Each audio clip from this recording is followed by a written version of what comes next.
Romans chapter 3. What advantage then has the Jew? Or what is the profit of circumcision? Much, in every way. Chiefly because to them were committed the oracles of God. For what if some did not believe? Will their unbelief make the faithfulness of God without effect? Certainly not. Indeed, let God be true, but every man a liar. As it is written, that you may be justified in your words, and may overcome when you are judged. But if our unrighteousness demonstrates the righteousness of God, what shall we say? Is God unjust who inflicts wrath? I speak as a man.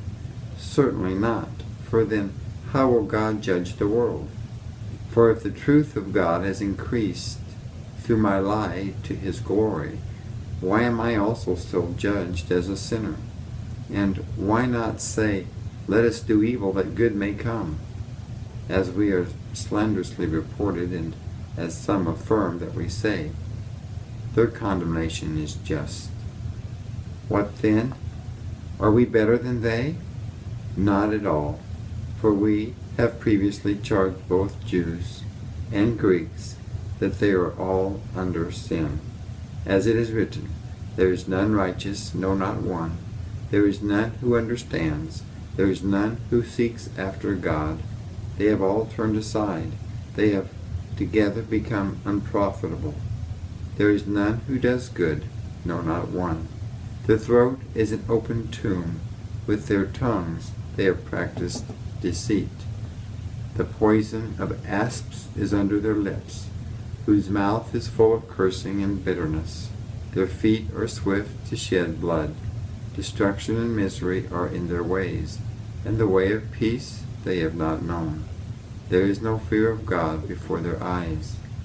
Now we know that whatever the law says, it says to those who are under the law, that every mouth may be stopped, and all the world may become guilty before God.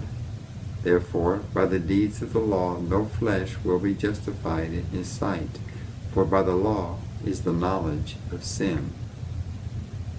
But now the righteousness of God, apart from the law, is revealed, being witnessed by the law and the prophets, even the righteousness of God, through faith in Jesus Christ, to all and on all who believe. For there is no difference, for all have sinned and fall short of the glory of God, being justified freely by his grace, through the redemption that is in Christ Jesus, whom God set forth as a propitiation by his blood, through faith, to demonstrate his righteousness, because in his forbearance God had passed over the sins that were previously committed, to demonstrate at the present time his righteousness, that he might be just, and the justifier of the one who has faith in Jesus. Where is boasting then? It is excluded. By what law? Of works?